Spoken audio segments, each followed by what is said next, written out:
자, 다섯 번째는 이제 스타트업의 사업 방식인 비즈니스 모델. 그래서 혁신적인 비즈니스 모델이라는 관점을 가지고 한번 살펴보도록 하겠습니다.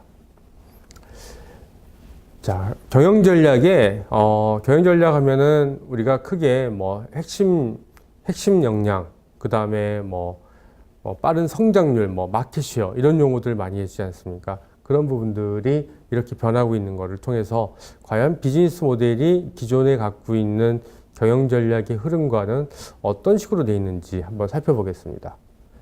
자, 우리가 대표적으로 알고 있는 경영 전략의 세 가지. 제품 경쟁. 어떻게 하면 산업 조직론 관점에서는 제품 경쟁을 할 때 포지셔닝이라는 얘기를, 포지셔닝 맵 해서 어떤 포지셔닝을 할 거냐. 그래서 코카콜라와 펩시콜라에 갖고 있는 동일한 속성이지만 포지셔닝을 달리함으로써의 제품 경쟁의 우월을 차지할 수 있다는 게 한동안 지배하였던 이론적 배경인데, 그 이후로 이제 프라할라드라고 인도의 유명한 경영학 구루가 주장하는 핵심 역량, 결국 똑같은 포지셔닝의 기업에 있더라도 똑같은 기업의 어떤 수준인데도 뭔가 그거를 사업을 하는 그 결과가 굉장히 다르게 나왔다는 거거든요. 그 이유를 살펴보니까 결국 포지셔닝하고 제품도 똑같지만 그거를 풀어가는 그 사람들의 속성, 기업의 어떤 역량이 그 차이를 가른다.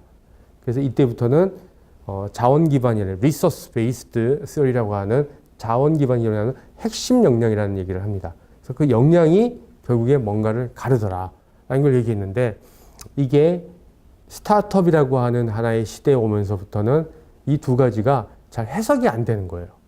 예, 스타트업은 가진 것도 없고 제품도 불확실해요. 제가 볼 때는. 그러니까 이 둘의 이론을 가지고 명확히 설명이 안 되다 보니까 뭔가를 설명은 해야 되겠고, 그렇다고 얘네들이 그냥 미미한 존재가 아니라 산업의 게임의 법칙을 바꾸고 하나둘씩 툭툭 튀어나오고 경영에 있어서의 중요한 이슈로 나오니까 어떻게 보면은 두 가지의 이론을 가지고 해석이 안 되는 새로운 툴이 필요했던 거예요. 얘는 뭐지? 성장을 하고 있는데 아까 말한 들여다보니까 자산이 제로야. 그럼 뭔가 이렇게 역량이 뭐지? 인원도 몇 명 없어요. 이런 거예요. 그래서 그런 부분들을 하나에 해결하다 보니까 하나의 이론적 배경으로 혁신적인 이론이라는 게 나왔고, 그래서 비즈니스 모델이라는 거는 혁신 이론에서 바라보는 겁니다. 그래서 비즈니스 모델을 여러분이 바라보실 때 어떤 나인 캔버스, 어떤 링 캔버스, 캔버스 관점으로 바라보는 거는 하나의 툴인 거고, 그거를 바라보는 가장 중요한 프레임워크는 혁신적인 거라는 거예요. 혁신적인 거는 앞에서 얘기 드렸던 남들이 보지 못하는 한 수를 찾아야 되는 겁니다. 그걸 찾아놓고 그거를 나인 블럭이라든지 그렸을 때 의미가 있는 거지, 나인 블럭을 채우는 거를 비즈니스 모델을 다 했다고 생각하시면은 굉장히 안타까운 일이 되는 겁니다. 자, 이게 어떤 과거에 비해서 바뀌면서 나온 거니까 이게 결국에는 이런 변화가 스타트업한테는 굉장히 유리한 변화로 해석이 되는 거죠. 좀 더 살펴보겠습니다. 자, 앞선 시간에도 말씀을 드렸던 아주 쉬운 예, 역사적으로 너무나 모든 사람들이 알고 있는 MP3 플레이어 시장의 예를 들어보면은 이런 겁니다. 애플이 2001년도에 아이팟, 사실 그때 별로 저는 좋지는 않았어요.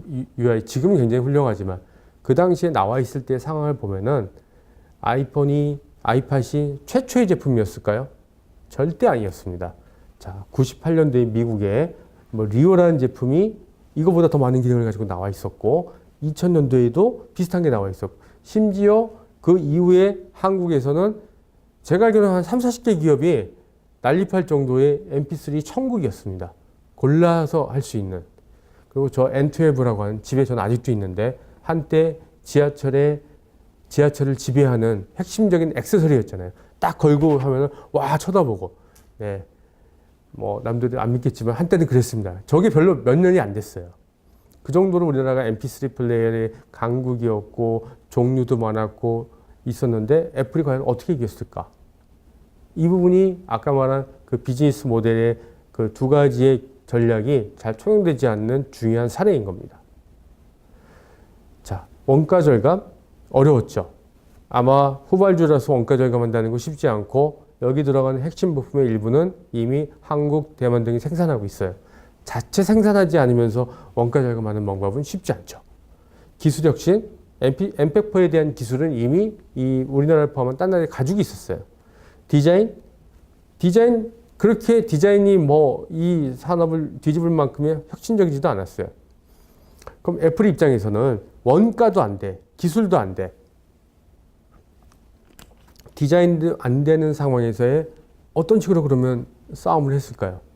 여러분이라면 이런 상황을 절망적인 상황이라고 하고 그냥 뭐 전략을 짜라고 하면 어떤 전략을 짜겠어요?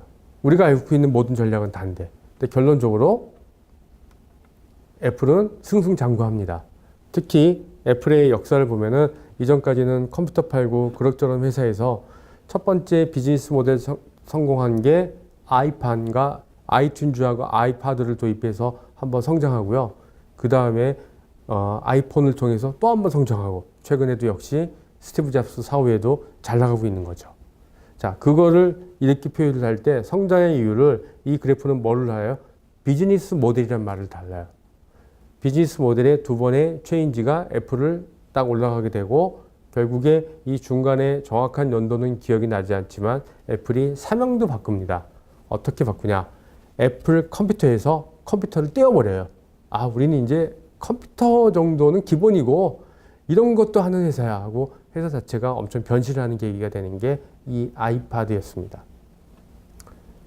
자, 이 아이파드가 성공한 사건을 두고 이렇게 얘기를 할 수가 있는 거죠. 성공의 법칙을 보니까 프로덕트 경쟁으로 이긴 건 아니었어요.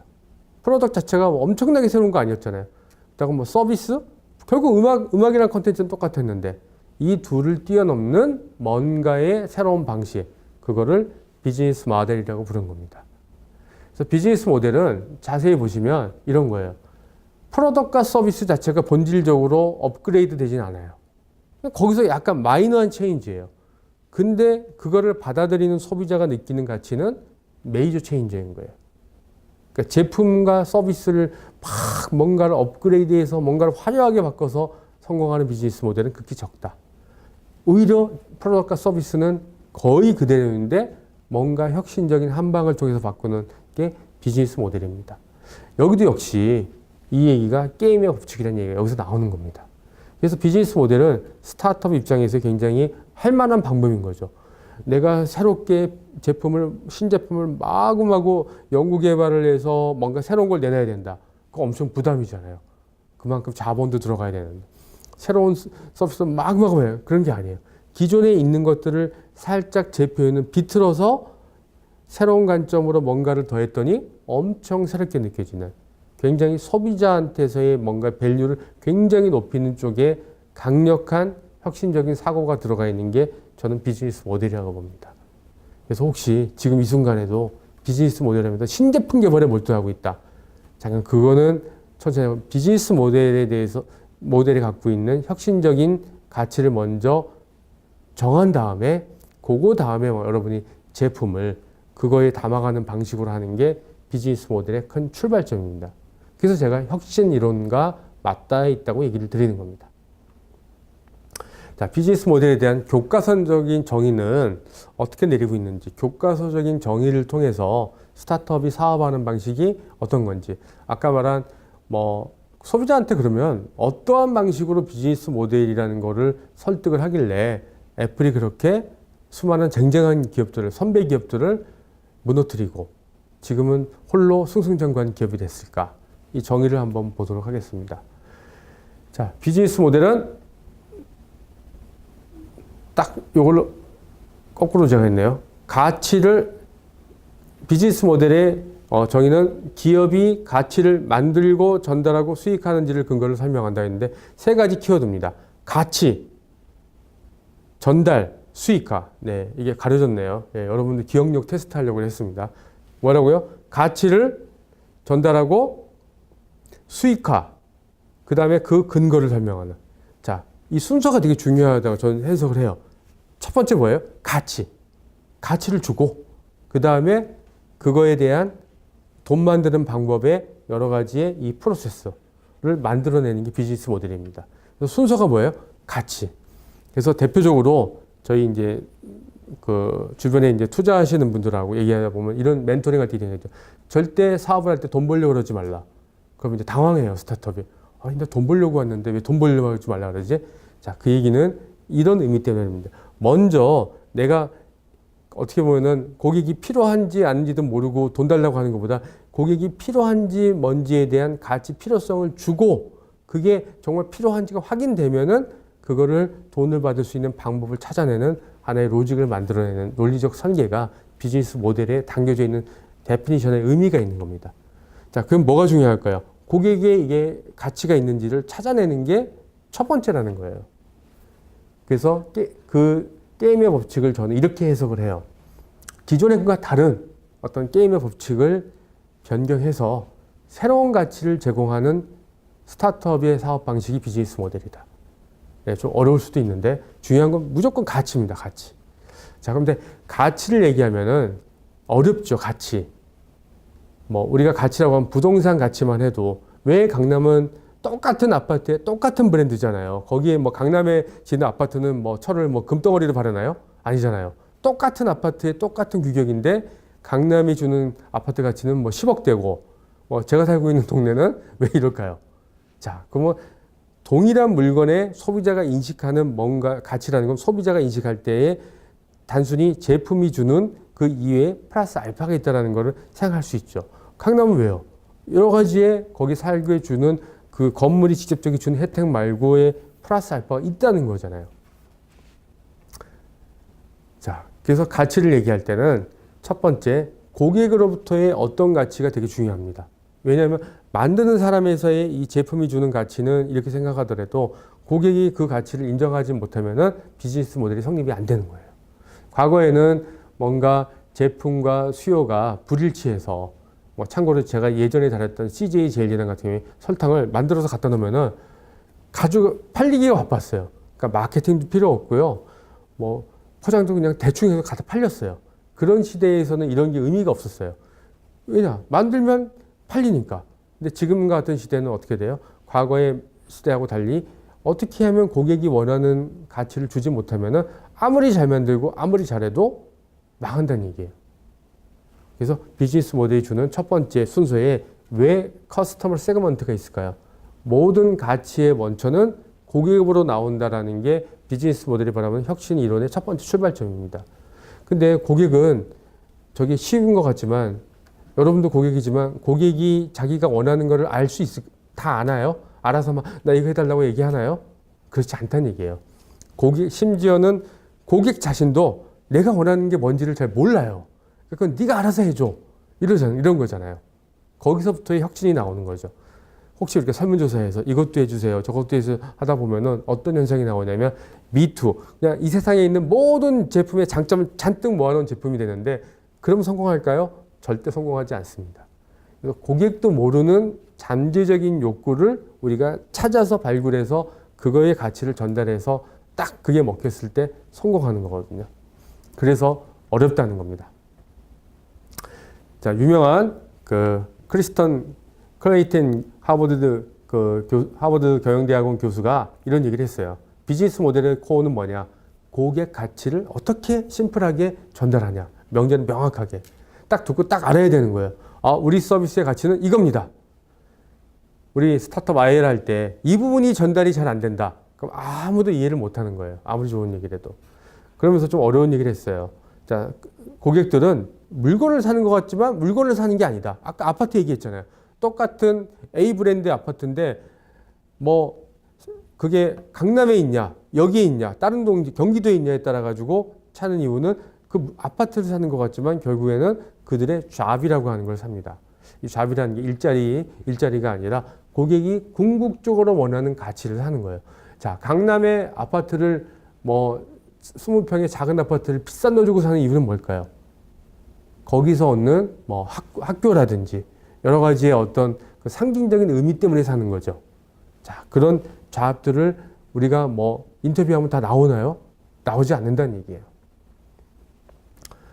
그래서 고객에 대한 가치를 여러분이 방향을 설릴 때 경쟁사보다 나은 가격에 초점을 맞추시는 분이 있어요. 대표적인 그런 IR 할 때 나오는 우리 제품은 경쟁사보다 40% 싸고요. 그 다음에 5배 빠르고요. 뭐 빠르고요.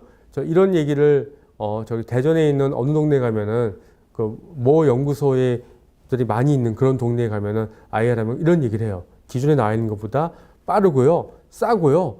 더 좋아요. 그러면 이런 생각을 해봐요. 아니 그런 제품이 거기서 많이 쏟아져 나오면은 왜 거기 있는 기업이 이렇게 대박이 안 나왔을까? 그쵸? 그런 논리라면 다 사야 되고 다 있는 거 다 갖다 바꿔야 되잖아요. 결코 그렇지 않다는 얘기예요. 그 가치가 중요한 게 아니라 고객한테 주는 가치를 가지고 설명을 했어야 되는 거예요. 결국 고객이 반대로 또 고객이 누구냐 또 잘 찾아야 되는 거예요. 그래서 이런 관점을 얘기를 해요. 소비자가 주는 관점의 가치를 설득하려면은 두 가지의 우리 머릿속에 심리학적인 이 시소 게임이 있대요. 내가 뭔가의 새로운 걸 받아들일 때 얻는 혜택과 그거를 위해서 배워야 되고 뭐 앱은 깔아야 되고 뭐 물어봐야 되고 이런 고통이 머릿속에 한순간에 부딪힌다는 얘기예요. 특히 이제 뭐 젊은 사람들은 모르지만 이게 직장 생활하고 바쁜 사람들 뭐 새로운 거 나오고 뭐 싸다고 해서 막 덜컥 안 사잖아요. 우리 이제 한두 번 낚이지. 자, 그거를 뚫고 가려고 그러면은 이 저항감을 뚫으려면은 가격이 아니라는 얘기예요. 나한테 필요한 거를 주면은 내가 정말 불편해서라도 뭔가 가서라도 하잖아요. 그 저항감이 10배 정도가 있다라는 거를 하버드 스타트업 시크릿이라는 데에서 이렇게 얘기를 한 겁니다. 그래서 제가 가치에 대해서 비즈니스 모델 할 때는 뭐 나인 캠퍼스가 아니라 가치에 대한 얘기를 좀 더 해보려고 합니다. 자, 가치라는 거는 알려면 이렇게 되어 있죠. 원가가 있을 거고 그 원가를 통해서 기업에 마진을 붙이는 게 가격이 될 거고 그 가격을 뛰어넘는 게 가치인 거겠죠. 계산을 하면은. 근데 기존의 방식은 어때요? 우리나라가 추격형 경제라고 했을 때는 일본보다 싸게! 지금 중국이 하는 거랑 똑같잖아요. 원가를 막 낮춰가지고 가격을 싸고 품질은 좋은 제품을 만드는 거였죠. 기존에. 근데 그 격차가 갈수록 줄다 보니까 어려워지는 거죠. 가격에서 가치를 만들어내는 로직은 다른 접근이 필요했던 거예요.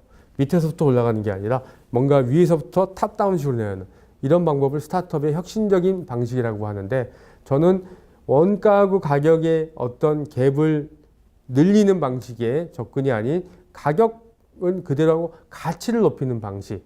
그거를 저는 제가 볼 때는 V에서 P를 빼는 혁신적인 가치를 만들어내야 되는 게 우리의 역할인 것 같습니다. 그래서 그러면 가치를 높이고 가격을 줄이는 방법이 중요한데 과연 어떤 방법이 있을까라는 거에 대해서 제가 정답은 아니지만 최근에 찾아본 자료를 통해서 한번 말씀을 드리면은 AC 닐슨이라고 전 세계의 소비재를 뭐 시장 점유율이라든지 고객의 어떤 구매 행태를 조사하는 제가 CJ에 있을 때도 AC 닐슨 데이터를 구매해서 보고 있고 꽤 이 업계에서는 닐슨 하면은 그 소비재 CPG 인더스트리에서는 아주 유명한 시장 조사 기관이죠. 그 기업이 닐슨 브레이크스루 이노베이션 리포트 아주 혁신적인 뭐 리포트에 대한 거를 매년 발표하고 있는데 그 중에 일부가 게재된 거를 제가 요약을 하면 이런 겁니다. 미국의 성공한 제품들, 한국에 들어온 게 몇 개 없더라고요. 예, 한국 사람들 취향이 아닌지 성공한 소비재 제품들을 쫙 보니까 그들 제품들이 성공한 이유는 뭐냐면 제품이 엄청나게 뛰어나가지고 막 원재료에 뭐 유기농에 뭐 엄청난 재료가 성공한 줄 알았는데 그게 아니란 얘기예요. 여기 중간에 보면은 오히려 소비자들이 필요한 뭔가를 명확히 해결해 줬기 때문에 성공했다라고 얘기를 한 거예요. 자, 이게 제조하는 사람 입장에서는 되게 괴로운 거죠. 우리는 잘 만드는 건 열심히 해왔는데 소비자가 모르는 걸 내가 어떻게 찾아가야 돼? 찾으셔야 됩니다. 그거 안 찾으면은 여러분은 프로덕트에 불과한 거지. 아까 말한 원가와 코스트, 프라이스에 충실한 기업이지 혁신적인 가치를 만들어내는 기업이 아니란 얘기예요. 그걸 닐슨이 보여주고 있는 아주 명확한 데이터입니다. 그래서 제품과 서비스의 경쟁력만으로는 가치 창출이 어렵다. 어쩌면 이거는 기본으로 가져가야 되는 하나의 요인인 거지 여기서의 뭔가를 더 하려고 하면은 우리가 갖고 있는 경쟁력이라는 것은 없다. 그리고 비즈니스 모델의 가치를 만들지 못한다는 얘기입니다.